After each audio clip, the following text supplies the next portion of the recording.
Hi, I'm Chris with a K and welcome back to the channel.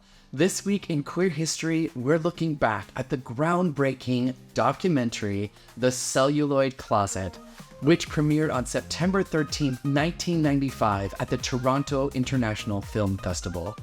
This film forever changed how we understand LGBTQ representation in film. So grab some popcorn and let's dive into how Hollywood has portrayed queer characters throughout the decades. This week in queer history, stories told with love and glee. To understand the Celluloid Closet, we need to start with Vito Russo. Russo was a passionate gay activist and film historian, spending years researching how Hollywood had portrayed LGBTQ characters on screen. From the tragic villains to the secretive queer characters who never got their happy endings. Russo revealed how the silver screen shaped perceptions of the LGBTQ community. In 1981, he published The Celluloid Closet, a book that analyzed Hollywood's depiction of queer characters from silent films through the early 80s. And it wasn't just about the big screen. It was about how these portrayals influenced society's attitudes towards LGBTQ people. Fast forward to September 13th, 1995, the Toronto International Film Festival. Filmmakers Rob Epstein and Jeffrey Friedman, both seasoned directors known for their work on LGBTQ stories, bring Vito Russo's book to life with their documentary, The Celluloid Closet. The documentary explored decades of Hollywood films, highlighting how queer people were portrayed, often tragically, sometimes invisibly. This film was not just about film history, it was a wake-up call. It showed the painful and often harmful stereotypes of LGBTQ people on the screen. It highlighted the hidden queer subtext that snuck its way past the censors of the times, and at its TIFF debut, The Celluloid Closet received rave reviews, with critics calling it a necessary revelation.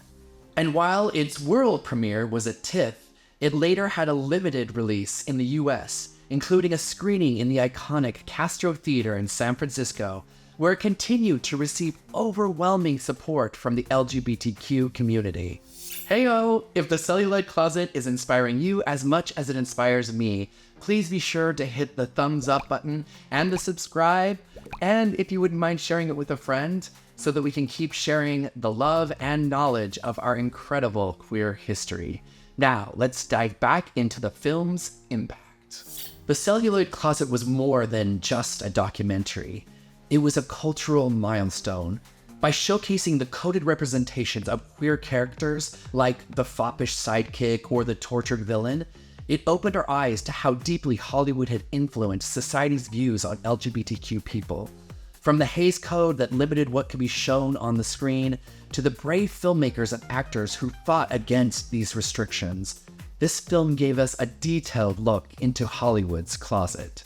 One powerful moment in the documentary is when the filmmakers dive into how queer characters were often villains or victims, never allowed to have happy endings.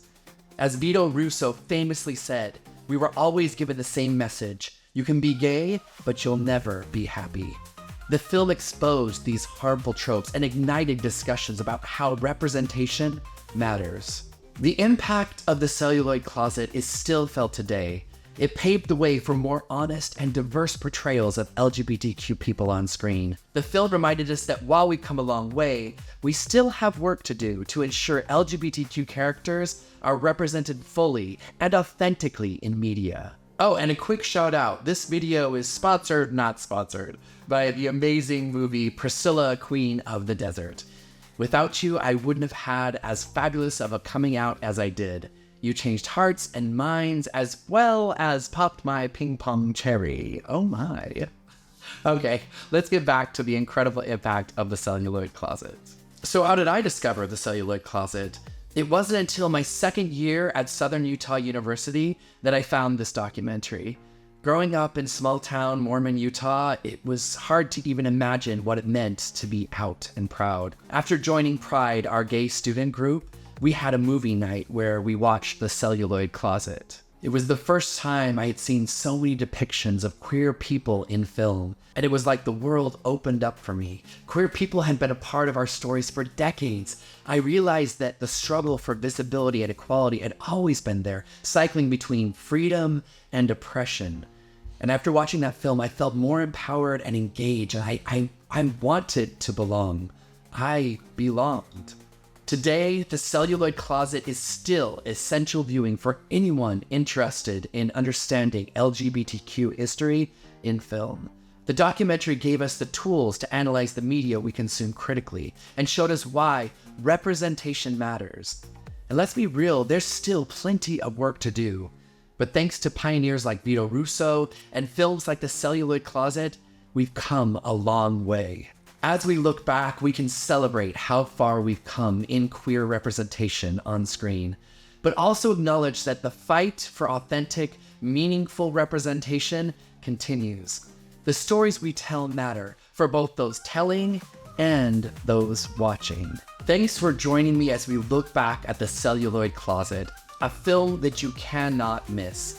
If you learned something new, felt something, or maybe it even reminded you of the first time you saw something queer on the big screen, please share it. I'd love to hear it in the comments.